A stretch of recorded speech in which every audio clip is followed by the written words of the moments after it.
энэ түрүүн та хэлжсэн нөгөө Монгол хээ угалц чинь ингээл нөгөө гар утас хөгждөгтэй адил ингээл хөгжөөл явж идэг юм аа гэд тэгсэн тий.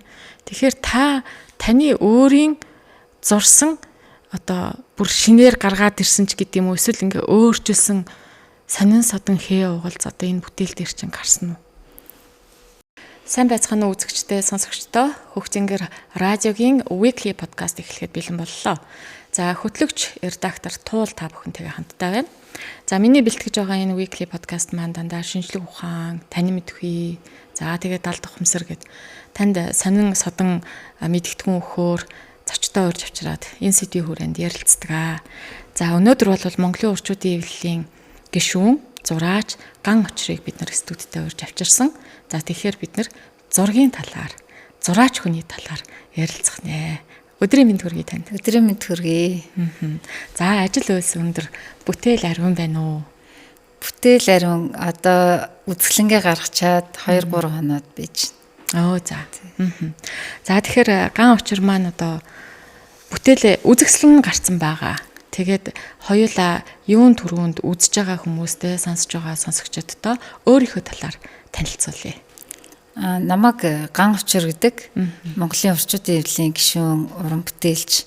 Тэгээд энэ удаагийн гаргаж байгаа үзэсгэлэн маань болохоор 14 дахь удаагийн одоо үзэсгэлэн нээчээд байгаа. Тэгээд миний хувьд бол одоо Монгол хээ угалзаа бүтээлийнхээ гол сэдэв болгож бүтээлээ хийдэг. Тэгээд энэ бүтээлүүдээ ерөөхдөө хээ угалзыг судалж тэрнээс одоо зураач хүн тэр тусмаа Монгол хүн одоо Монголын өв соёл болсон энэ зүйлийг бас өвлүүлж залуу хойч үедээ бас түгээн дэлгэрүүлэх уран бүтээлээрээ таниулах гэдэг бол бас нэг талдаа үүрэг юм болоо гэж бодож ингэж ажилладаг. Тэгээд хээ угалз бол маш ариун баялаг өв соёл. Тэгээд энүүгээрээ дамжуулаад бас хүний дотоод сэтгэл, хүний амьдрал бүхэл зүйлийг бол илэрхийлж болох юм байна гэдэг ийм илэрхийлэмжүүд гарч ирсэн. Тэгээд бүтээлээ явж байгаа юм уран бүтээлч байна. Ган Очир маань одоо зураач болох замлаа хаанаас эхлүүлсэн бэ? Хаана сургууль төгссөн бэ? Би бол хүүхэд байхасаа Монголын хүүхдийн ордонд уран зургийн дугуйланд сурдаг гэсэн. Тэгээд дараа нь дүрслэг урлагийн дээд сургуульд Содом Цэрэн багшийн шав болж тэгээд манай багш бол маш сайн багш. Тэгээд аюу азтай сайн багшийн шав болж төгсөөд тэгээд уран бүтээлээ игээд л явж байгаа. Ер нь бол хүүхэд байхдаа одоо нэг 10 настайгаас л зураач болно гэж бүр шийдсэн тийм хүүхдээс яагаад тийм юм мэдэхгүй. Тэгээд бүтээлээ игээл одоо зураач хүний амьдралаар амьдраад л гэл явж байна. Зураач хүний амьдрал гэхээр бас сонин сонсогдож шүү. Энэ талаар асуунаа. Тэгээ одоо бол нэг одоо манай үндэсний уламжлалт баяр, сар шинийн баяр артж байна. Тэгээд энэтэй ч гэсэндээ холбогдуулаад би хээ зурдаг зураач ороод ирсэн болохоор их бэлэгшээж байна. Тэгээ бид хоёрын яриа бол улам гоё Монгол уламжлалт тал руугаа энэ хээний талаар бас өөрөө судалгаа хийсэн байгаа бах тийм ээ. Тэгээ судалж байгаа л зурсан байгаа бах. Энэ талаар бас хоёулаа ярилцсан гэдэгт өстой гоё бэлэгшээлтэй санагдаад байна. Тэгэхээр хоёулаа бол одоо хээний талаар яагаад хээ зурхаар болсон бэ? Энэ олон одоо зургийн одоо салбар юу гэдэг юм бэ? Сэдвүүд байхад тийм ээ. Тэгэд очиод хээг нь сонгоод авдаг нь учиртай байх та. Харин тийм энэ бас учиртай юм шиг үлээ. Одоо бодоод байх нь яагаад тэгэхээр яг намайг нэг юм хүүхэд нэг жоохон баг байхад нэг ингээд мэдээ ордог хүн яг ингээд нэг ухаан суугаал мэдээ ордог.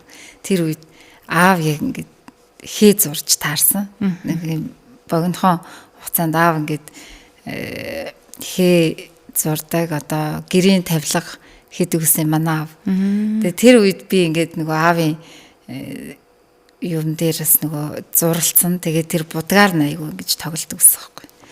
Тэгээд магадгүй нөгөө зураач болох эхлэлч тэнд тавигдсан баах, нөгөө хээ зурх эхлэлч тэнд тавигдсан баах. Одоо яг хүүхд нэг одоо сүүлийн үед тэгж ярьдаг ш нөгөө шинжлэх ухаан хөгжөөд хүүхдийг одоо ямар хүн болох нь гидсэндээ тодорхой болдгоо гэх тийм. Гэтэл одоо яг бүр одоо миний хийх бүх юм л тэр мэдээ орж явах цаг үед л тогтчихжтэй гэж боддیں۔ Тэгээд энэ бол магадгүй одоо ингээд бодох нь ингээд нэг юм зурсан зураг мөрөг байдаг баха.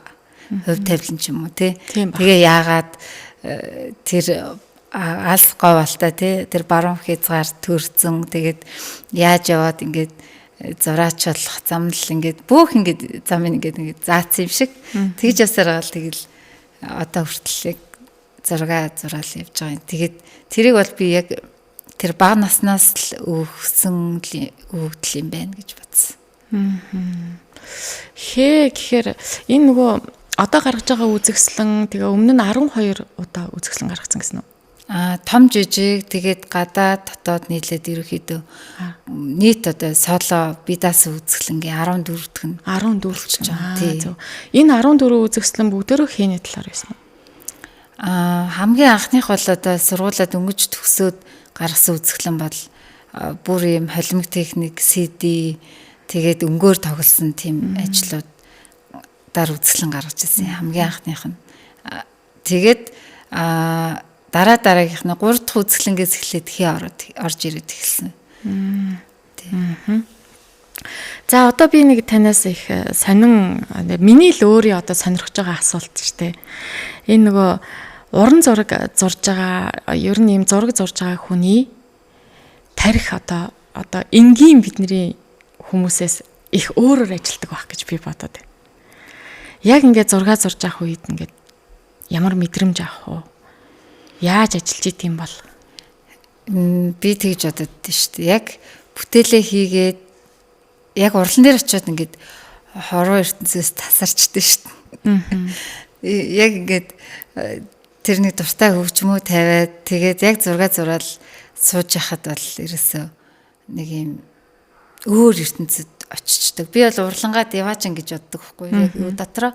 Яг тэгэхээр ингээл гадуур ингээл төгжрөл тэгэл гадны баахан юм нөхцөл байдал те ингэж явж байгаа л урландаа ирэхэд л бүх цаг хугацаа зогсоод л те тэгэл хөгжмөө тавиал зураг зураал суухад утас дуурах хүртэл айгүй тийм төвхтэй санагддаг. Тэгэхээр яг нэг тийм өөр юм орчин дотор очиод өөр ертөнц дотор орчоод тэгээд цаг хугацаа зогсоочдөг. Тэгээд цаг хугацаагаа зогсоочоод тэгээд л байгаад идэг юм шиг байна. Тэгээд яах вэ яг нөгөө бүтээл гэдэг чинь оргуу хаоснаас ингээд бүтээл төрөвж штий. Төрүүлж чинь. Тэгэхээр тэр яг бүтээл дотор ингээд орчдөг байхгүй.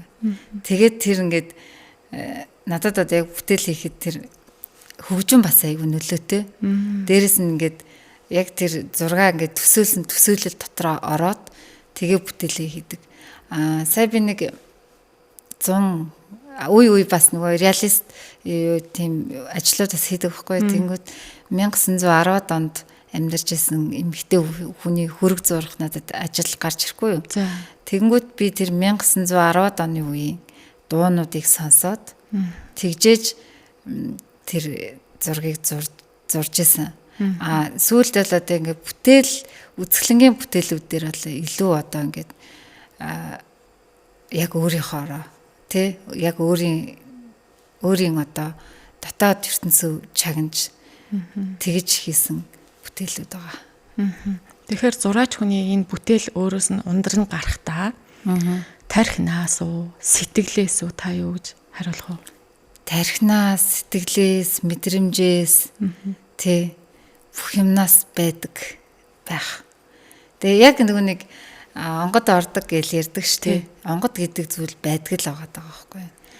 Тэгээд яг тэр цаанаас ингээд нэг юм гоё хөглөгдөж тэр онгод нь орохгүйгээр тэр бүтээл яавч болж өгдөг байхгүй ингээд гацчдаг. Одоо яах вэ гэд.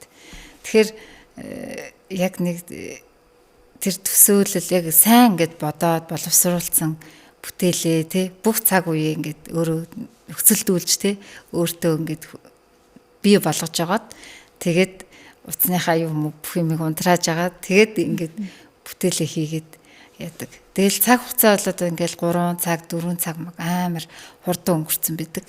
Нэг бүтээл хийгээд яг юмаа хийж авах үед. Энэ өнгө штэ. ерөөсө зураач хүнд бол өнгө гэдэг өстой номер 1 чухал зүйл байгаа ах тий. Өнгөөр тоглолт хийж, өнгөөр л бүтээдэг байлгүйтэй зургийг чинь тийм ээ. Тэгэхээр өнгөөр одоо өнгө тухайн хүний зураачийн сэтгэл зүйд юм уу эсвэл одоо үзэж байгаа хүний сэтгэл зүйд яаж нөлөөлдөг юм болоо. Өнгө болгон өөрийн гэсэн хилэмжтэй байх бах тий. Та юу гэж тайлбарлах вэ? Тэглүү яг өнгө бол одоо хүний одоо нэг 5 мэдлэрхүү шүү дээ. Сонсох, харах, үнэрлэх, амтлах гэд 5 мэдэрхүү одоо харах мэдэрхүүд хамгийн хүчтэй нөлөөлдөг зүйл чинь өнгө байхгүй юу? Тэгэхээр өнгөөс хамаарат заримдаа ингээд нэг сэтгэл зүгээс хамаарат өнгө өөр бол одоо ямар өнгө дуртай байх нь тэр хүний яг сэтгэл зүй байгаад байгаа байхгүй юу? Яг үнэн. Би нөгөө дуугаар бас илэрхийлдэгтэй л адилхан юм байна. Би бас дуун дуртай. Дуугаар тухайн хүний сэтгэл зүй ямар байгааг нь яг мэдэгдээд идэг. Яг тэрнтэй адилхан. Тэрнтэй яг адилхан. Урлаг гэдэг бол за хөгжим бол тий сонсох мэдэрхүү.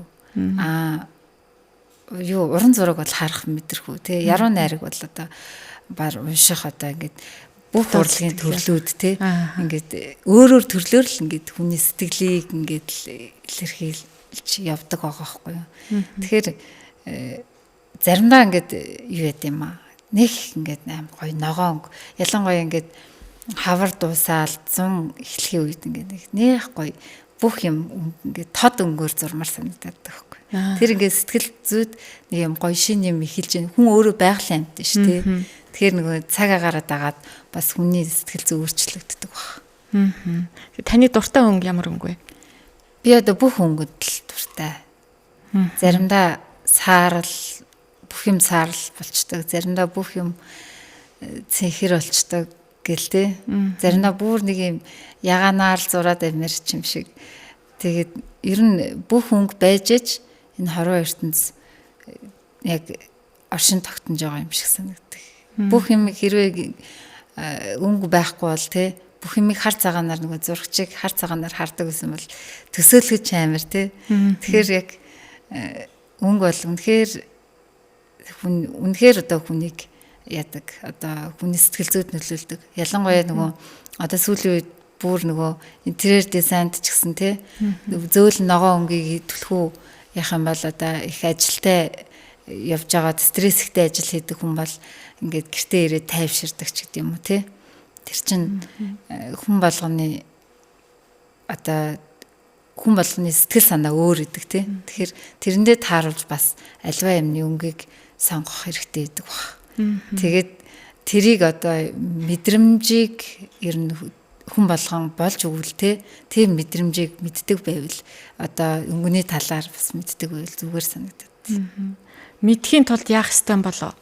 Анхан шатн дээр одоо хүүхдээсээ эхлээл. Тий хүүхэд наснаас нь эхлээл ерөөсөө эмэгтэй хүн бол би аюу тэгж боддоо шүү дээ. Эмэгтэй хүн бол маш их гойцоо мэдрэмж өндөртэй байх хэрэгтэй гэж санагдаад. Яагаад тэгэхээр эмэгтэй хүн хамгийн наазах нь ширээгээ засна, гэрийнхаа доторх хөшгийг сонгоно, тий хувцаа сонгоно, нөхрийнхөө хувцсыг сонгоно. Тэгэхээр эмэгтэй хүнд илүү хоёуланд л хэрэгтэй ахалтай хэрэгтэй үдчихсэн. Гэхдээ маш их өнгөний талын, гойцоо талын мэдрэмж илүү одоо байвал их зүгээр санагдаад. Тий гэр орноо одоо тав тухтай байлгахгүй ч одоо эмэгтэй хүнээс хамаарж штэ. Тэгэхээр тэрийг гоё өнгийн зохицуулаад сонгоно гэдэг бол айгүй гоё мэдрэмж урлаг талын, гойцоо талын мэдрэмж хэрэгтэй. Ингээд хүн нүдэрээ ингээд шууд харах тий. Одоо та ингээд нүдэрээ харах эсвэл тархиндаа ингээд боловсруулад ингээд дотоод сэтгэлээсээ ингээд энэ хоёр яг бүтээл дээр чинь зөрөх тохиолдол гардаг. Нүдэрээ шууд ингээд харсан зүйл тархиндаа болгосон зүйл хоёр чинь бүтээл дээр чинь зөрчилдөөд идэх ч юм уу нэг иймэрхүү зүйл гарах уу? Гарна. Одоо ингээд зураач хүний нэг сул тал гэдэг байхгүй юу? Одоо зураач хүний ч яг миний ч хийж магадгүй. Одоо ингээд төлөвлөлчин одоо ийм бүтээл хийнэ гэдгээс дотроо ингээд бодоод скизийг гаргаад төлөвлөчөөл яг зурж явах үед тэр ингээ өөрчлөгдчихдөг байхгүй юу? Яг зурж явах үед одоо тэр яг скизнээсээ зарим нэг юм том жижиг болчингууд тэрэн дээр нь өөр нэг юм нэмждэг ч юм уу, нэг нь хасчдаг ч юм уу. Тийм юу айгүйх гардаг. Тэгээд тэр тухайн үед нь тэр том бүтээл дээрээ мэдрэмжээ дагаад байгаа явцсан зүв байдаг байхгүй юу. Тэнгүүд тэр зан маань амьдрал дээр бас байдаг болчдөг байхгүй юу. Тэнгүүд одоо ингээд өмнөх өдөр нь за ингээд хүртээгөө маргааш ингээд тэгнэ гэж бах юм ба төлөөлцөө байж байгаа л маргааш нь болонгот нь амар хүүтэн өдөр байгаа л одоо тэр зүйлийг хийх шаардлагагүй ч юм уу мэдрэмт төрөнгүүд тэрийг ингээ өөр ажил болгоо явцдаг ч юм уу тэрнээс болж айгүйх манай бид хоёр ингээ ам зурдаг байхгүй. Тэр бол яг нэг юм зураач хүний сул тал юм шиг байгаа юм. Тэгээд яг нөгөө магад би танд ингээд зураг захиалаад ийм зураг зурулмаар байна гэсэн чинь нөгөө зураач маань өөрийнхөө дотоод сэтгэлтэйгээ зөрчилдөөд те харсан хүн хэлж байгаатай яг нүдээр харсан ч юм уу те хэлсэн зүйлдээ зөрчилдөөд ингээд cancelдаад явах үе байдгүй. Одоо ингээд энэ бүтээл бүр ингээд болохоо боллоо гэд ингээд хайчих үе гарах уу? Гардаг уу? Эсвэл ингээд өөрчлөгдөөл өөр олгоод зурчаар бүр илүү гоё уран бүтээл гарч ирдэг юм болов уу? Ерөнхийдөө жоохон тэр хүний санааг ойлгоод тэгэнгүүтээ жоохон өөрийнхоороо болгоод хийчдэг. Жоохон дураараа. Тэгэнгүүт тэгэл нөгөө хүмүүс маань гоё олжээ гэж аваа явчихдаг байхгүй. Тэгэхээр тэр заавал бүр нэг учиргүй бас тис ондоо юм хийж өгөхгүй шүү дээ тий. Тэгтээ бас нэг өөрийн нэг юм уран бүтээлчүний өөрийн нэг стил байдаг шүү. Тэр стилээ бас гаргаад тэгсэн мөртлөө нөгөө хүнийхээ санааг бас сонсоод ярилцж байгаа л тэгээд ерөөхдөө хийдэг. Ер нь ихэнхдээ бодоодсэн өөрийнхөө жоохон болгоо хийчт юм байна. Тий. Таны одоо уран бүтээл чинь хээ гэж байгаа тий. Хээ угалц гэж хэлж бас болох бах тий. Тий. Энэ хээ уулзыг мэдээж та зурж ах явцдаа маш олон судалгаа хийдэг бах тий. Монгол хээ бол угалзын талаар ярьж өгөөч. Одоо бид нэр ингээл харахаар за үлзий хээ, алган хээ гэл ингээл байдаг. Би бүр санаад идэв. Жохон бахад надад манай бас жохон юм зурдаг. Ер нь гарын их дүүтэй хүн байсан. Тэгээд ингээд бүр хээний тухай ийм нэлээд зузаан ном байдаг гэсэн манай гэрт. Тэг би бүр гайхаад ингээ эргүүлэхээр 9 шидийн янз бүрийн хээ байдаг. Ийм олон хээ байдгийн багтаа гэл нөгөө хүүхэд толсон зүгээр ингэж эргүүлж харчаал буцаага хаачдаг байлаа. Тэгэхээр энэ олон хээний талаар хээ бол ерөөсөө судлаад барагдахгүй. Маш том зүйл. Тэгээд хээний одоо яг бид нар чимэглэл гэж хардаг тий. Гэтэл яг тэрний цаана бол яг утга агуулга нь маш их бэлэгдэл байдаг. Тэр нь маш их би тэг санагдаад байгаа юм. Ерөөсөө л ерөөл байгаа байхгүй юу? Одоо Монгол ээж нар тэгээд уран дарахчвал үеийн үед энэ хээ гэдэг зүйлийг ингээд хөгжүүлээд л тий нөгөө гар утас хөгждөг шиг ингээд баг багаар үргэлж ингэж хөгжүүлж боловсруулж ирсэн байгаа юм. Тэгэнгүүт нөгөө хэмэн дотроо ингээд бас төрөл жанрууд байгаа. Байгалийн сэдвтэй тий амтны сэдвтэй геометрийн дүрстэй ч гэдэм юм ингээд хэмэн нарийн юу одоо төрөл жанрууд байгаа. Тэгвэл тэрнээс илүү тэр Монгол хээ гэдэг ер нь яг цаад агуулгаараа ер нь юу яагаад юу илэрхийлээд юу бэлэгдээд байгаа гэд уншихаар судлаад ингээд үзэхээр үнэхээр яг тэрний агуулга дээр Монгол хүн гэж хийн тий нүүдэлчин ард түмэн ямар хүмүүс байсан. Тэрийг бол одоо Япон хүн ч ойлгохооргүй, Солонгос хүн ч ойлгохооргүй, Хятад хүн ч ойлгохооргүй нэг юм нүүдэлчин ард түмний нэг юм амьдралын философи, боён санаа яг энэ тэндээс мэдэж болохоор байгаа байхгүй юу. Тэгэнгүүт зөвхөн хээ бол ерөөсөө юу юм биш юм байна. Чимэглэл биш. Энэ бол маш том соёлын өв тий маш их судлах хэрэгтэй. Одоо энэ залуу үед өвлүүлж тий таниулж үзүүлэх хэрэгтэй энэ том зүйл. Тэгээд хээ бол ерөөсөө анх одоо тэр үүссэн бүр одоо сүүлийн үзэсгэлэн маань илүү одоо нөгөө хээний дүрс гэхээс илүү нөгөө хээний яг улбаа одоо яг үүссэн шалтгаан руу илүү явсан тийм бүтээлүүд байгаа байхгүй. Тэрний үгээр одоо нөгөө уул өвлөнхээ тэгээд ивэр угалз хээний одоо хамгийн анхдагч нь бол одоо ивэр угалз одоо дүрсэлсэн тийм хамгийн анх тийм шаазан ваар болцсон юм билээ. Хамгийн эртний. Тэрнээс үүдэлтэй одоо энэ чинь одоо нөгөө малчин ард түмэн учраас мал сүрэг өсч үржихтэй тэрийг дагаад ард түмний амьдрал сайхан байх. Тэгээд тэнгэрээ үүлэнхээ тэр хээгэр болохоор одоо тэнгэрийг бэлэгддэг жишээний те тэнгэр гэдэг бол монголчуудын хувьд бурхан байсан. Гих жишээний ингээд айгүй юм ярих болд юм билээ. Үнэхээр маш том зүйлхий гэдэг бол. Одоо таны энэ гаргасан үзэгсэлэнд дандаа дан хээ байгаа тий.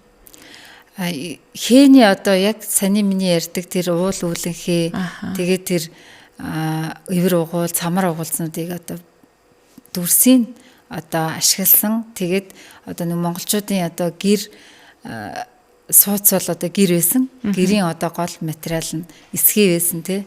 Эсхийний тэр нэг шаргалтуу бор шаргал сааралдуу тэр өнгөн дээр ингээд хийсэн бүтээлүүд. Дээрээс нь нөгөө монголчууд тэр тавилганы өнгийг оранжаар айгүйх дүрсэлдэг байсан. Оранж өнгө тийм үү? Тий. Одоо ингээд тавилганы өнгө одоо хизэнээс үүдэлтэй ер нь их өнгө маш их ашигласан байдаг байхгүй. Тэгээ тэр нь аз жаргал хүний сэтгэл зүй тий. Энэ бол маш гоё өнгө байгаа байхгүй. Нэг тийм гэгээлэг, аз жаргалтай, тэгсэн мөртлөө тайван, амар амгалан тийм гоё өнгө юм байна гэдгийг ойлгоод тэгээ бүтээлдээ ингээд юм тэр эсхийний өнгө, оранжин шар өнгүүдийг түлхүү ашигласан юм бүтээлүүд хийсэн байгаа. Нөгөө альва уран бүтээлч чинь өөрийнхөө одоо хийсэн уран бүтээлүүдээрээ би ийм санаа илэрхийлэх гэсэн юм аа гэж их ярьдаг та. Таны одоо энэ удаагийн үзэсгэлэнгийн гол санаа нь юу вэ? Гол санаа нь бол хээний дүрсүүдээр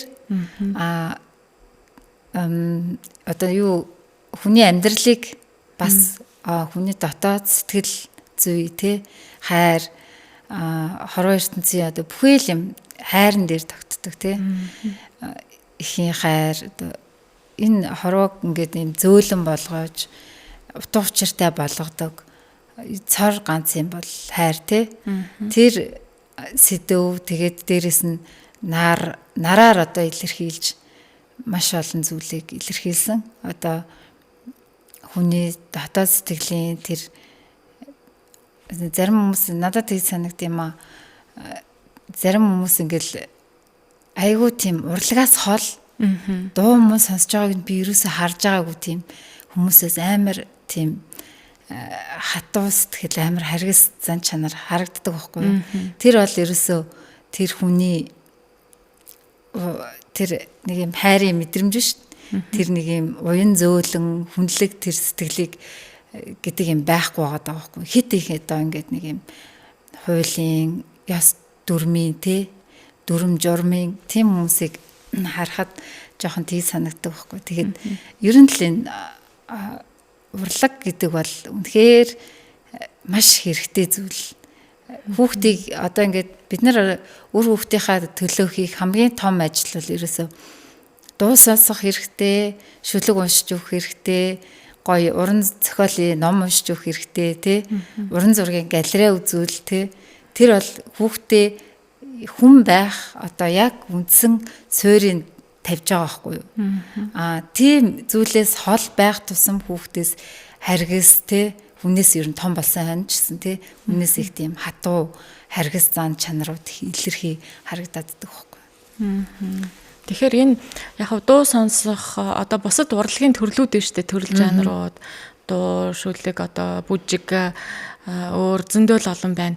Энэ дундаас зураг гэдэг нь гэд ингээд тодорхойлвол хүний яг хөгжилд, хүмүүжилд яг юугаараа яаж өөрчлөлт өгдгийг онцлог нь юу байдгийг зураг.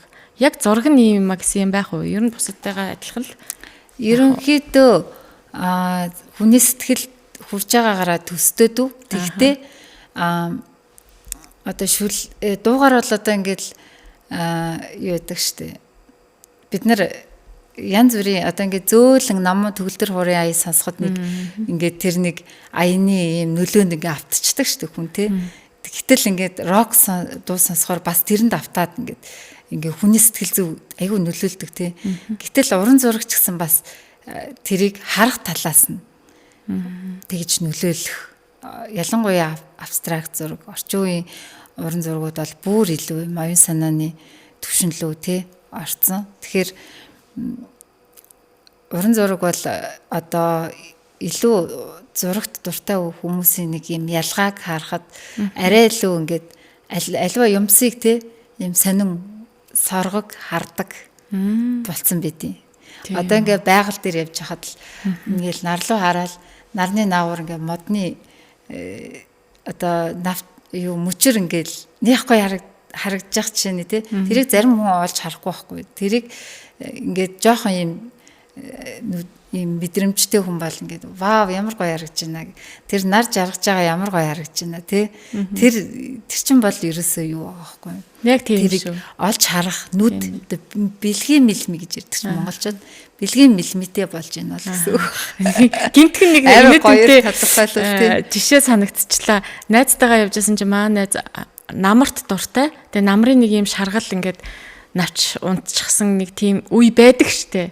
Нэх гоо шаргалтаал би намарт дургу. Тэгээ ингээд зэрэгцээ явжсэн чинь энэ ямар гоё үзэсгэлэнтэй энэ төр гэл болоо явцсан. Тэгээ би ингээд харсан юу ч л үзэсгэлэнтэй юм алхад байдаг. Ингээд тэгээ ингээд сая ботсон чинь нэрээ тэр хүн ондоо нүдээр харж штэ тэр бүх юмыг маш гоёор харж байхад би гэдэг хүн хажууд нь нөгөөх нь ерөөсө тэгж харахгүй байгаад байгаа байхгүй. Тэгэхээр л нөгөө хүний дотоод сэтгэл бас нэг тэрийг зураг ер нь мэдрэмжил байна л да тий. Хүний цаагаараа бол яг мэдрэмжийг л багаагаар яаж вэ? Яг уран зураг болохоор тэр харах талаас нь тий. Тэр юмсын гоёыг тий. Хүн байсан ч ямар ч хүн гээд гоё идэх байхгүй амар царайлаг тий. Одоо хүнд ямар ч хүнд биш тий. Гоё юм байдаг л ахгүй юу. Тий, сайхан тал байна. Хүн гэж ерөөсөй байхгүй. Тэгэхээр тэрийг хүнээс хүртэл гоё сайхныг олж харна гэдэг чинь бас тэр гоё сайхан зан чадвар үсттэй тий. Хүний амьдрал ингээд төрөөд өфөх хүртэл ингээд нэг хурд юм шиг мөртлөө яг богинохон орон зайд хүн юуг яаж харах тий, ямар үзгөөс харах. Дандаа бүх юмыг хар бараанаар хардаг хүмүүс л надад энэ амьдрал нь ямар хайрын юм бэ гэж санагддаг байхгүй.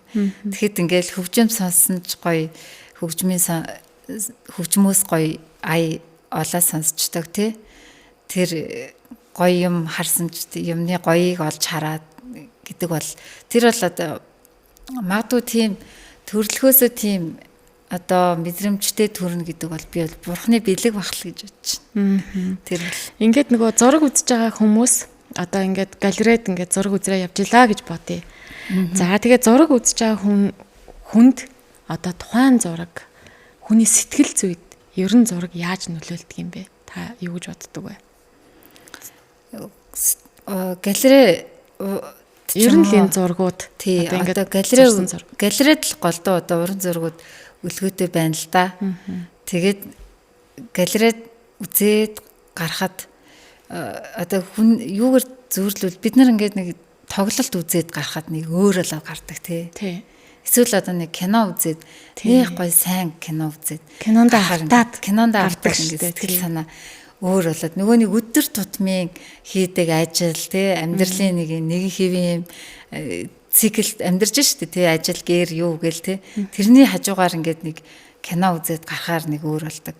Тэрнтэй яг адилхан уран зургийн галерей үзээд ингээд тойроод ингээд зураг бүтээл болгон өөр нэртэй тий бүтээл болгон өөр юм өнгөтэй өнгө аястай байгаа тэрийг ингээд ойлгоод үзээд ингээд гарахад хүн бас нэг сэтгэл гоёлоод ингээд гардаг байхгүй. Тэгэхээр тэр чин бас л айгүй том бас сэтгэлийн боловсролыг олгодог зүйл бол уран зураг бол нэг нь урлагийн нэг төрөл. Одоо ингээд зургийг ингээд харахаар яагаад 2 хүнд 3 хүнд өөр харагддаг юм болоо? Би ингээд нэг зургийг харахаар ингэж хараад байдаг. Миний хажууд явж байгаа хүн арай өөр хардаг ч юм уу? Яагаад гэвэл нөгөө хүн болгоны ертөнц ондоо байхгүй юу? Харах өнцг нь ондоо. Хүн болгоны хорвоо ертөнцийг харж байгаа өнгөн ондоо тий сэтгэл зүрх нь ондоо. Тэгэхээр тэр хүн бол хүмүүст бол өөр өөрөөр харагдах нь бол зайшгүй. Тий тэгэхээр тэрийг зарим хүмүүс бүр амар гоё тоглолт үзчихэж юу ч болоогүй юм шиг юм сэтгэлийн хөдөлгөөн хүмүүс үүдэг тий. Тэр мөр бол жоохон гонигтай санагддаг. Жоохон сэтгэлийн хөдлөлтэй гоё тийм хүмүүс илүү гоё мэдрэмжтэй байвал зүгээр. Дээрэс нь яг хуу энэ сэтгэл хөдлөл гэдэг талаасаа илүү урлаг гэдэг бол хүнд маш их сэтгэлийн боловсрал олгодог. Тэр нэг мэдрэмж суулгана тий. Хажуудаа байгаа хүнийг гуниглж байгааг ч анзаарахгүй тий. Баярлж байгааг анзаарахгүй. Тийм одоо нөгөө манайхны ярьдгаар төмөс үйж болохгүй байхгүй. Тэрий чинь л одоо урлаг олгож шүү тий. Бодит бус одоо бодит биш мэдрэмжийг бодит юм шиг ингэж харагдуулж болно тий уран зураг дээр бол зураг дээр тийш дээ уран зураг гэдэг бол тэр тухайн зураачийн одоо сэтгэлгээний цар хүрээ тий яаж сэтгэж болох тий хязгааргүй хүн гэдэг чинь нөгөө нэг амьтнаас нэг ялгаа биш тий тэр нь юу гэхээр төсөөлөл мөрөөдөл тий амьтнаас нэг ялгаж байгаа юм тэр штий төсөөлж гин мөрөөдж гин тэгээд уярж гин тий хайрлж гин тэр зүйлүүд чинь ингээд хүний нэг юм ялгаа биш тий амьтнаас ялгарч байгаа ялгаа тэгэхээр чинь нөгөө төсөөлөл бол хязгааргүй хүний төсөөллийн хязгаар хаана очиод дуусах бол гэсэн юм байхгүй тий ямар ч хязгаар байхгүй тэгэхээр манай Монгол зураачтай айгуу сайн гэж ярьдаг гадны зураачд ягаад тэгэхээр Монгол зураачд маш их нөгөө өссөн орчин тэгээд байгалийн эрсдэс уур амьсгал тэгээд энэ нөгөө амьдарч байгаа энэ орчносоо болоод тэр монголчууд айгүй тийм чөлөөтэй сэтгэлгээтэй тэр нь юу гэхээр ганц зураач дээр ч ажиглагдахгүй одоо нөгөө манайхан гадагшаа явал ажил хийхээр ямар ч ажилд ингээд дасан цагцчдаг гэл магтдаг штеп монголчуудыг тэр чинь болохоор тэр нэг одоо монголчуудын нэг онцлог байгаа байхгүй яг уран зураг дээр болохоор бас яг адилхан тэр нэг зураач нарын хувьд бол айгүй тийм чөлөөтэй тийм баригдмал биш байдгаараа бас айгүй давуу талтай тийм гадны уран бүтээлч бас тэгж магтаад идэг. Одоо энэ орчин цагт нөгөө AI хиймэл оюун ухаан энэ төр гэдэг ингээ янз янзын бараг л зүгээр зургийг чинь өөрөөсөө тэр AI-аар зурулаа гаргаад ирэх шахвал болчиход байгаа юм шүү. Гэтэл одоо яг энэ ухаалаг хиймэл оюун ухаан зураачтад боддоор одоо ингэж нөлөөлж гин үү? Хэрвээ нөлөөлж байгаа бол яг юун дээр нөлөөлж гин вэ? Одоогор бол нөлөөсөн юм байхгүй. Ер нь бол яг хуу тэр хүний мэдрэмж, хүний дотоод сэтгэл мэдрэмжийг ямар ч технологи орлохгүй. Одоо явж бараг хамгийн үнцэнтэй зүйл бол тэр нөгөө мэдрэмжээр илэрхийлдэг ажлууд байна шүү дээ, тий? Хөгжмийн зохиол, зураач тэгээд энэ мэдрэмж шаардсан ажлууд л одоо хамгийн бараг үнэтэй болох бах гэдэг юм юг би сонсч ирсэн л доо. Тэр ямар ч технологи яаж сайжраад тэр хүний мэдрэмж, сэтгэлийн мэдрэмжийг гүйцэж одоо бүтээл төрнө гэж бол байхгүй. Тэр бол одоо ерөөсөө дахин давтагдчихгүй зүйлээдэг. Одоо жишээ нь би нэг зураг зурлаа гэхэд маргааш тэр зургаа яг адилхан зурч чаддаггүй байхгүй. Тэр чинь нэг өчигдрийн нөгөө эмоц те сэтгэл хөдлөл тэр өөр байхгүй. Тэгэл тэр өчигдөртөө л дууссан те. Тэгэхээр өнөөдөр гэдэг чинь өөр өдөр, шинэ өдөр те. Тэгэхээр уран зургийг би өөрийнхөө зурдаг юм аа. Яг ижилхэн зурх боломжгүй байхгүй. Дуурайлгаж. Тэгэхээр бүтээл гэдэг бол ерөөсөө цор ганц дахин давтагдчихгүй оюуны өмч гэдэг учраас уран зураг яагаад дэлхий дээр үнэтэй байдгийг те. Тэр чинь бас тэрүүгээрээ онцгой байдаг. Зургаар хүний амьдралыг, хүний одоо үзэх үзлийг өөрчилж болох уу? Аажмаар байж болно. Байж болно. хүнд зураг одоо ингээд урам зураг ч юм уу тий одоо орчин үеийн урлаг бол танаас асуулт асууна. Тий та галерейд очиод бүтээл үзээд өөрөөс чинь зураг өөрөөс чинь асуулт асууна. Та хийн тий та хаана яваа? Маш их юм бодуулж магадгүй ухаарлаа гэж магадгүй тий. Тэгэхээр уран зураг нөгөө түрүү нэлсэн ш тойлоо тэр сэтгэлгээний хувьд ерөөсөө хязгаар байхгүй. Хязгааргүй маш их баялаг ийм сэдвтэй гэж тэгж бодож байна. Одоо таны бүтээл рүү эргээд орё л доо. Хээ угалзыг би одоо эсвэл өөр үзэж байгаа хүмүүсээс ингээд сэтгэлдээ хуваалцж байгаа хүмүүс бас байх гэж бодож байна. Таны уран бүтээлээс ийм юм би олж мэдээд байна. Ийм юм харагдаад. Магадгүй энэ яагаад ингэж зурцсан бэ гэсэн юм сонин садаан асуулт ч юм уу иймэрхүү зүйлүүд одоо тохиолдож байна уу? Одоо хэддэх өдрөө болж байна. Үзэсгэлэн минь гараад одоо 3 он жоо юм байна. Тэгээд юу яддаг л да. Хүмүүс нөгөө нэг манай монголчуудын тухайд нэг юм жоохон өөрсдийгөө яг яагаад байгаа гэдэг тэр нэг мэдрэмжээ айгу баг мэдрээд байх шиг санагддаг. Одоо яг би яг яагаад байна. Одоо сэтгэл зүйчд ингээд нэг ярьдаг шүү дээ өөрийгөө ингээд анзаар гэл тий. Манайхан нөгөө нэг өөрийгөө яг яагаад байгаагаа нэг сайн мэдгүй хүмүүс байна тий. Тэгээд мэдлээч тэрийг нөгөө илэрхийлэх тал дээр бас дутуу яг илэрхийлэх тал дээр бас тийм юуж байна. Тэгэхээр нөгөө үзэглээ үзээд ингээд хүмүүстэй уулзахаар гоё байл гэдэг байхгүй. Гоё байна, бүр амар гоё байна. Нэг тийм өөр мэдрэмж авлаа гэл сэтгэл хөдлөлөө гэл ингээл янз бүрийн ерөөхдөө би тиймэрхүү юм аягүй сонсдог. Амар гоё байл гэдэг байхгүй. Тэгэхээр ингээд яг энэ ийм учраас ингээд надад ийм мэдрэмж өглөө гэдэг юм хүмүүс аягүй баг хэлдэг. Тэгэхээр тэр ерөөхий юугаар нь бол тэр өнгө ч юм уу тэгээд тэр нэг галерей дотор явж байгаа хөгжим тий тэгээд тэр зургуудын тэр ритм юу одоо ингээд өөр нэг юм мэдрэмж өгсөн учраас тэр хүн гоё байна гэж байгаа ахл гэж би тэгж ойлгодог. Одоо бүтээлийг чинь үзэж байгаа хүмүүс насны ангил нь ер нь л дундаж насныхаа орж ирж байна. Одоо насны ангил ер нь бол 20-30-аас доош. Манай одоо залуучууд нэг үе бодвол айгүй юу болцсон. Одоо нөгөө урлагт айгүй дуртай, галерей айгүй үздэг. Тэгээ галерейд айгүй хамт уулздаг, болцдог тийм болцсон байна. Тэр нь айгүй гоё тийм. Тэгээ уран зураг ойлгохгүй гэхгүй ерөөсөө яг нэг ингээд залуучууд нэг юм нэг хошуурдаг штэ. Тэгээд найзуудаараа ингээд дарваад нэг тоглолт кино үздэг шиг одоо надлан Улаанбаатар арт вик энтер гээд одоо гоё уран зургийн үзэсгэлэнгүүд гардаг болсон. Тэгээд тэднийг бол одоо ерөөсөө бараг бүх хүүхдүүд үзсэн байгаа байхгүй юу. Айгүй гоё тийм юутэй нэгээ дагуулад ингээ хамт тэр галерейг үзье, энэ галерейг үзье гээд тэгээ селфи хийгээд галерей үзээд ингээд явдаг.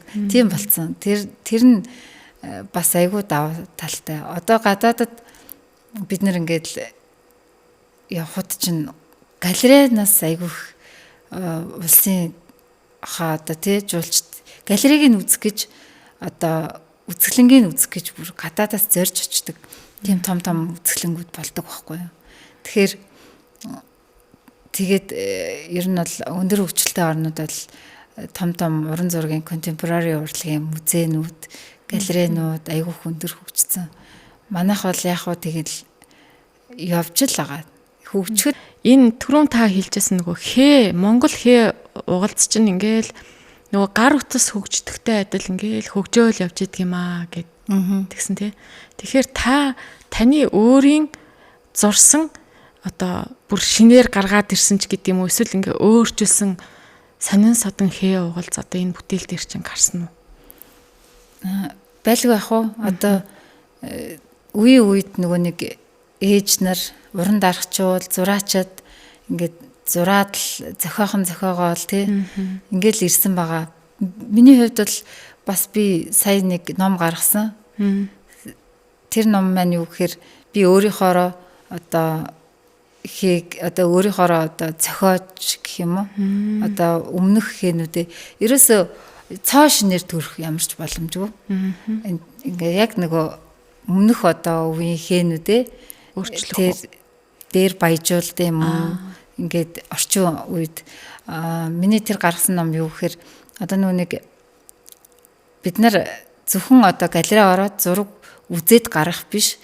Бид нар өөр өнгөө ингээд сонгоод өөрийнхөө сэтгэлийг сонсоод тэрийг ингээд будах одоо тэг манай тим номнууд ер нь байдаг л да нэг мандала тэртээ тэнгүүд энийг бол бид нар гадны юм хийх арт түмэн бол биш байгаа хгүй юу. Гадны зүгээр юм их ингээд сурах биш.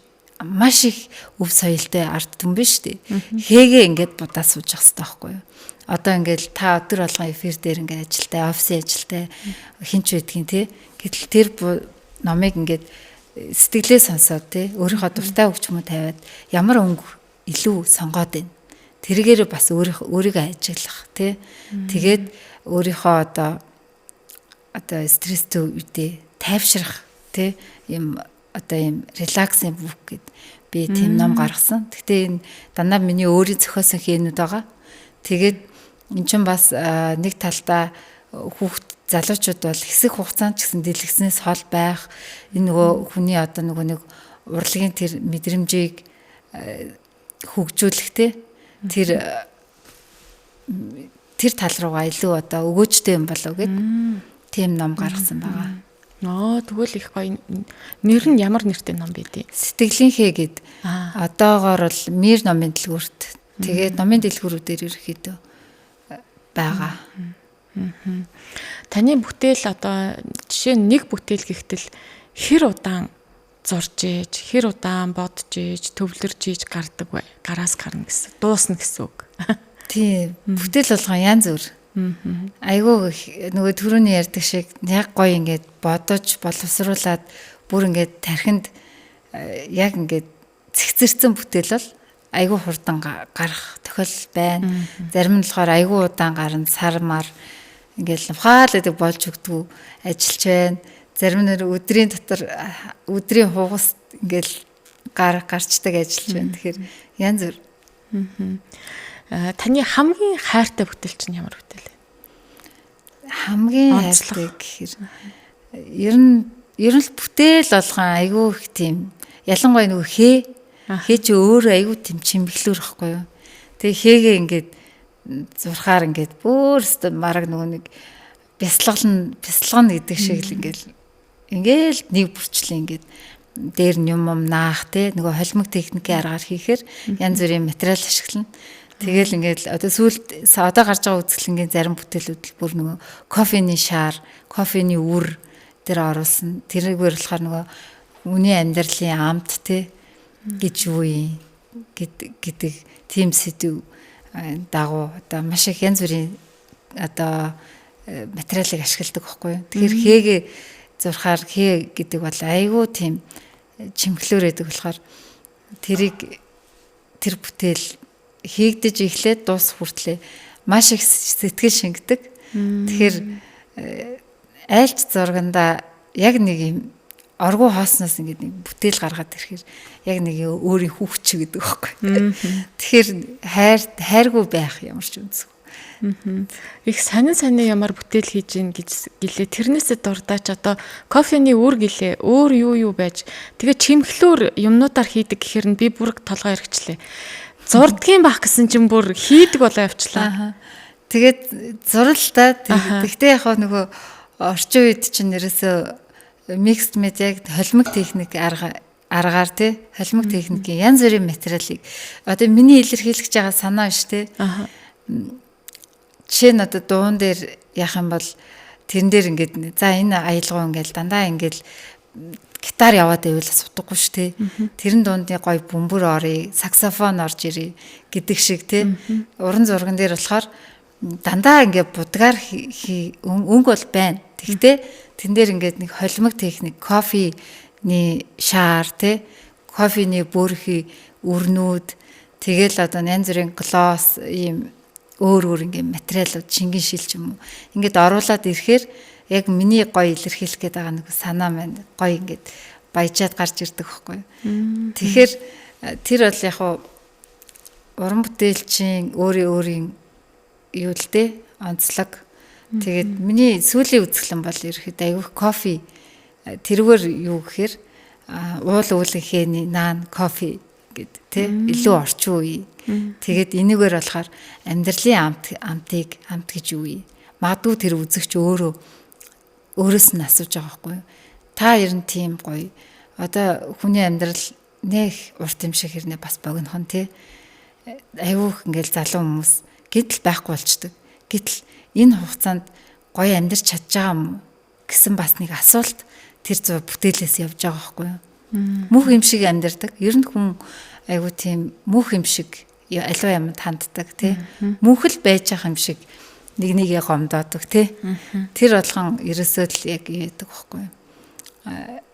Дандаа ингээд юм хүний зам байгаа байхгүй юу? Мөнх юм шиг. Гэтэл нэг л өдөр ээж ч юм аам ч юм уу тий. Хинч вэ? Нэг л өдөр ингээд бүх юм юм нэг мөнх бос шүү дээ. Тэгэхээр тэрийг би тэр бүтээл дээр кофегаар илэрхийлсэн тийм ажлууд бас байгаа. Сони юм тий. Очиж үзмээр санагдаж байна. Харин тэгж гин очиж тэр кофетэй хэсгийг бас үзчихмээр л байна. Ер нь их сонирхолтой юм аа. Та ингээд бүтээлээ тойрвж явах явцдаа хамгийн их сэтгэл догтлуулсан одоо хөдлөсөн тийм мөч гардаг уу? Тийм мөч байна уу? Байвал яриач. Байдаг. Одоо ингээд яг хөвчмөө тавиал тэгэл юм л хөвчм ирээддэг тий. Юу яадаг байхгүй нөгөө юу бүтээлээ ингээд яг нэг уул үүлэнхээгээ ингээд хийндээ гэл ерөөхдөө ингээд юуг нь гаргачаад тэгээ симметри гэдэг нэг ижил тэг шимтэй. Миний бүтээлээ бүгдээр тэг шимтэй байхгүй юу? Тэгээ тэр нь болохоор яг одоо уул нь бол Европын уран зурагт тэг шим гэдгийг бол жоохон хоригддаг байхгүй онлын хувьд. Гэтэл Монголын соёлыг ингээд үзээ судлахаар монголчууд тэг шим химиг эрхэмлдэг тий арга биелэг бүх юмыг нэг хоёр талтай тэгжээж энэ хорвоо ертөнцийн одоо нөгөө жам ёсны юм тэнцвэр дээр оршин юм байна л та. Одоо нөгөө үлийн өрмөр гэж ярьдаг ш тий. Тэр бол ерөөсөө л дандаа ийм байгалийн хууль яваад байгаа байхгүй. Байгалийн ямар ч тэр шашин машинтай холбоогүй энэ монголчууд тэр дээр үед л тэр энэ орчлонгийн зөв тогтол те хорвоо ертөнцийн зөв тогтлыг одоо мэдсэн л ард хүн байсан байгаа байхгүй. Тэгээд энэ бүтээлүүдээ дандаа юм тэгшимтэй хийдэг. Тэгээд тэгшимтэй хийдэг тэр нэг юм суураа би яхаар аюу сэтгэл хөдлөдөг. Суур гэдэг нь юу вэ? Тий одоо нэг зургийн маань одоо суур одоо ингээд уул үүлэнхээ тэгээд нөгөө ивэр мэвэр угалзуудаа ингээд яг ингээд тэгшимтэй хийх үедээ айгүй хурдан зураад хурдан ингэж гаргах шаардлага гардаг байхгүй юу. Тэнгүүд би тэр зураг зурхтаа одоо шарвгаан одоо нэг хөвчмөг ч юм уу тий сэрсэн тал энэ төр. Яг сэрсэн талаас илүү нэг сүүлийн үед нөгөө баярын уян гэдэг. Одоо айгүй гоё ингээд нэг юм өөр ертөнцөр ингээд дээш нь хөвлөд аваа явчихдаг байхгүй юу. Тэгээ тэр мэрийгээ тавьж байгаа л тэгэл яг ингээд яг тэр бүтээлээ ингээд төсөөлөд тэгээд яг тэр айгүй хурдан хугацаанд зурах шаардлагатай байдаг болохоор бас ингээд алдаа гарч болохгүй алдаа гаргачихвал жоохон цүү болчихно. Тэгээд тэр нөгөө сэтгэлийн жоохон тийм хурдан эмоцоор гардаг тэр хэсгийг хийхдээ айгүйх тийм яадаг догдолдог. Та урландаа биш магадгүй зүүдэндээ ч юм уу зурж ирсэн үү? Зүүдэндээ зурдаг шүү дээ ер нь л. Юу болох вэ тэнд?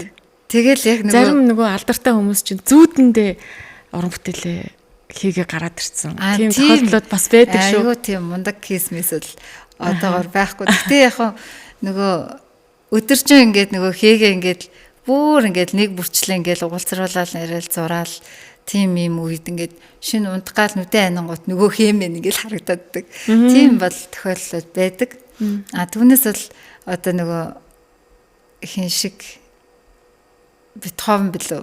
Нөгөө шууд зүүдлээл босч ирэл хэдгээр симфони бичсэн гэдэг шиг. Тийм бодол хийсэл одоохондоо байхгүй. Утгагүй гарах байхаа.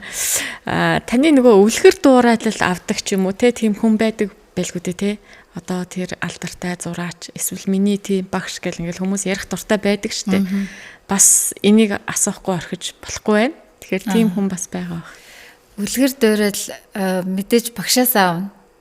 Багш маань бурхны оронд байгаа. Гэхдээ багшийн нөгөө ярьсан ярилцлагуудыг би байнга үздэг байхгүй юу? Садам Цэрэнгээ багшийнхаа. Дээрэс нь манай зураачид бүгдээрээ миний багш гэж би боддог. Яагаад тэгэхээр зураачдынхаа ярилцлагыг айгүй их сонсдог.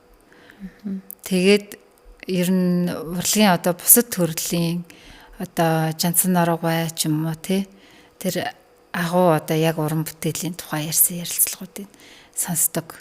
Бүтээл гэдэг бол тийм зүгээр нөгөө үйлдвэрлэл шиг тий ном ингээл хэлж байгаа шиг ингээл гарч идэг зүйл биш учраас маш их оюуны чадвар тэгээд тий мэдрэмж гарын уурч гэдэг юм уу бүхэл зүйлийг давхар шаарддаг учраас мэдлэг тий тэгэхээр зайшгүй одоо нөгөө зайгуул хөгжиж явахгүй болдгоо уран бүтээлч хүн бол. Та түрүүн бас ярилцлагын бүр эхэнд нь шахуу хэлсэн баха. Гадаад дотоод нийлсэн 14 үзэсгэлэн гэж ярьсан. Тэгэхээр бас гадаадыг нь асуумаар санагдаад байсан. Ямар үзэсгэлэн гаргасан бол? Би гадаадд Тайванд нөгөө яг ковидын үед за. Тайванд Монгол нөгөө Тайваны соёлын төв гэж үүдэг. Тэр бас их дээр үеэс одоо бол бата аюу том түүхтэй мундаг тийм Монголын соёлыг дэлгэрүүлж одоо ингээд тогтмол одоо Монгол соёлыг сурталчилдаг тийм газар идэм билээ. Тэгээд тэнд болохоор би өөрөө явж чадаагүй ковидын үед таарсан учраас тэнд бол бүтээлүүдээ явуулж гаргаж ирсэн. Хээ угалцтай бүтээлүүд маань голдуу одоо нэг юм бас нэг талдаа Монголоо төлөөлсөн тий одоо дуугаар бол уртын дуучид айгүйх гадаг шавдаг штэ. Тэрнтэй л бас адилхан. Хээтэй бүтээлээрээ илүү оролцож явах тийм сонирхолтой байдаг.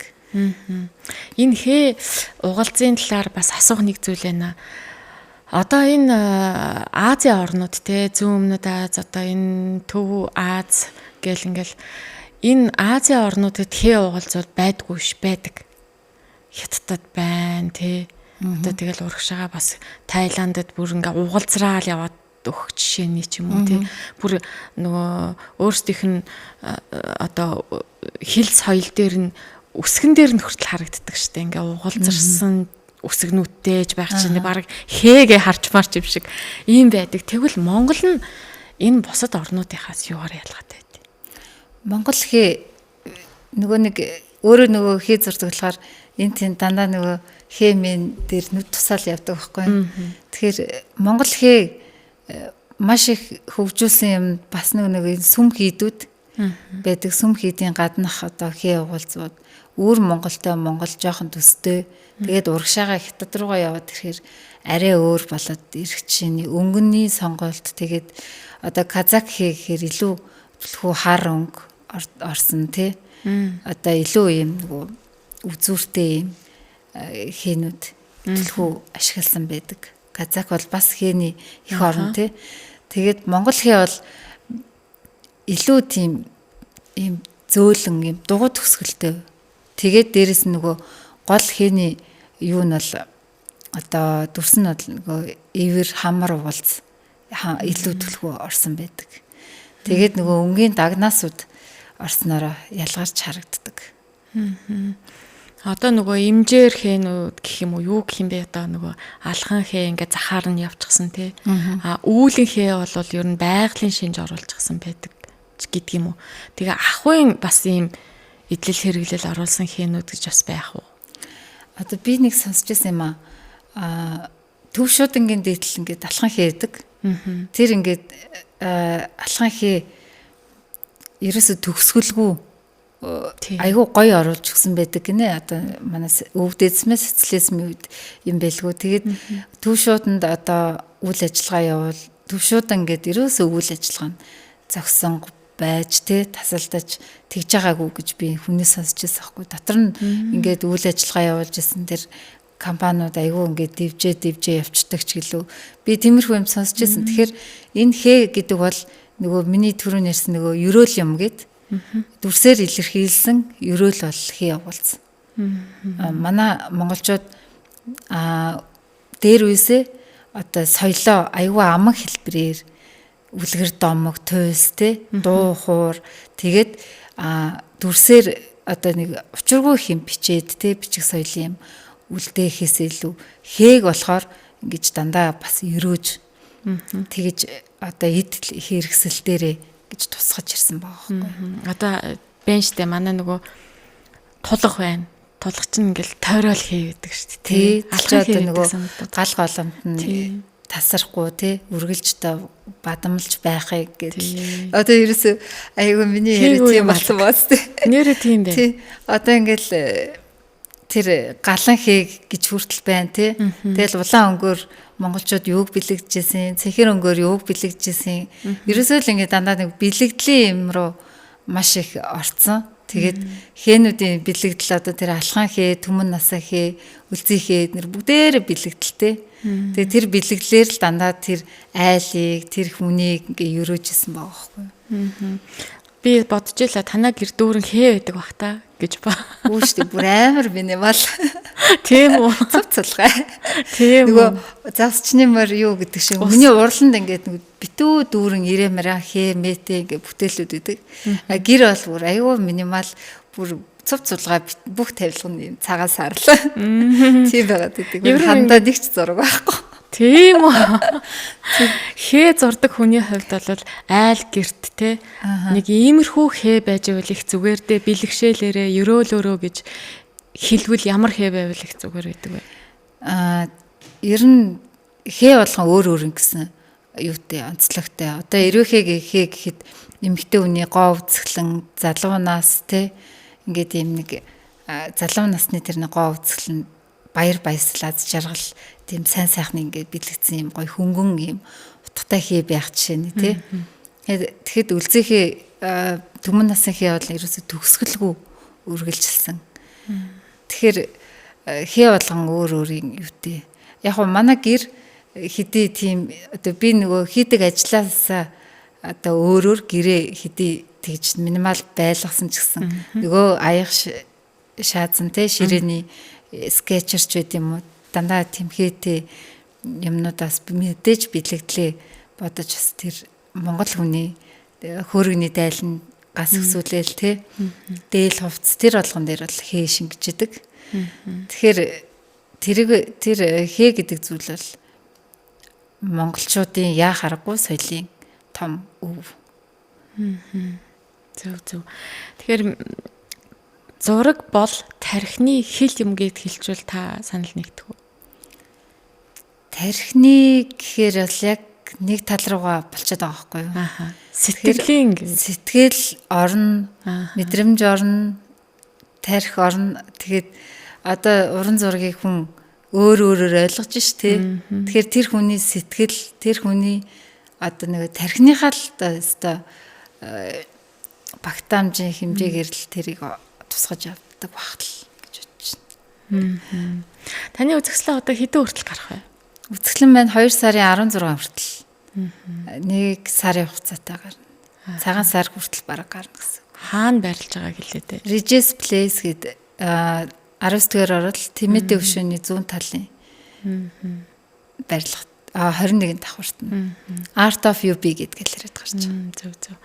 Тэгэхээр ягаад ч юм сар шинтэй ойртоод ирсэн чинь ингээд гоё хээ зурдаг юм зураач хүн манай студид ирээд Монгол уламжлалт хээ ер нь зургийн талаар ингээд гоё ярилцлага өгж байгаад би маш их дахиад нэг бэлгшээж байна гэдгээ хэлье. Тэгээ бид хоёрын ярих цаг маань энд хүрээд өндөрлөж байна.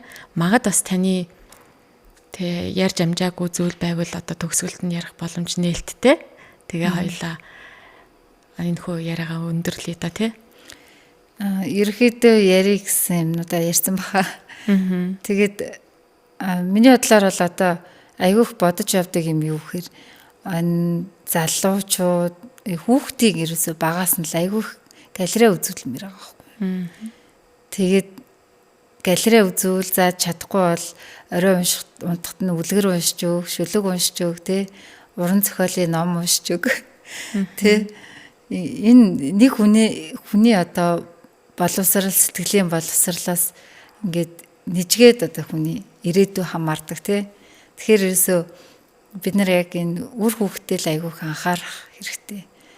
Оюуны болон сэтгэлийн боловсралд нь айгүйх анхаарах хэрэгтэй л тэгжил санагдаад идэх. Төрөө хэлжсэн тий нөгөө хүүхдийг заавал тийм сүртэй нэг академик ингээд уран зургийг зуруулаад ингээд тайлбарлаж өгөөд ах хэрэггүй. Зүгээр дагуулад явхад эн чинь бараг сойрно ингээд тавигдчихэв гэсэн.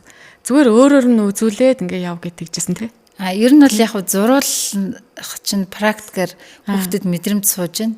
Гэтэ яг ингээд нэг айгүй одоо ингээд нам суулгаж байгаа л зураг юу агаал уран зураг бол ийм юм гэж яхаар зүгээр л гоё дагуулад дуртай юм авч өгөөд хамтдаа хөтөлцөө тэр галерейгаар л явах хэрэгтэй байхгүй. Тэгээд энэ ийм зураг байна. Чи энэ зурагнаас юу ойлгож чинь, юу мэдэрч чинь гэж өөрөөс нь асуугаад тэр хүүхд тэр нэг өөр мэдрэмж авна шүү дээ тэр зурагнаас тий. Нэг юу харж байгаагаа мэдэрнэ. Тэр мэдэрснээ ээж авдаа ярина. Давхар тэр ярих чадвар нь сайжирна тий. Гэвчээний ер нь хүний одоо нэг тэр ямар хүн болж төлөвшөлт нь айгүйх нөлөө үзүүлэх байх гэж байна. Тийм шүү. Тэгэхээр бүгдээрөө ч гэсэндээ одоо үзэж байгаа сонсож байгаа хүмүүс би зураг сонирхдаггүй мó ойлгодгүй юм гэж яхаар сонирх гээд нэг оролдоод үзүүл бас их зүгээр дээ тий. Тэгээ сонирхгүй бишээ нөгөө ойлгохгүй зүйл гэж байхгүй зүгээр ойлгоёг хичээдгүй л байх гэж би өөрийгөө бол би тэгж боддог. Тийм тэгэхээр Монгол хэв уламжлалаа шингээж авч үлдэж байгаа энэ гоё одоо хээ зурдаг энэ уран бүтээлтэй амжилт хүсье. Тэгээ цаашдаа маш гоё уран бүтээлүүд гаргах байх. Мэдээж бас нөгөө хээгээ үргэлжлүүлээд дахиад зураад явах уу эсвэл одоо өөр бас чиглэл рүү хазаагаад зурах уу одоо тэгээд баярлалаа. Тэгээд уран бүтээлч хүн бол байнга хөгжиж идэг. Яг уу өөр материалаар л хийж магадгүй.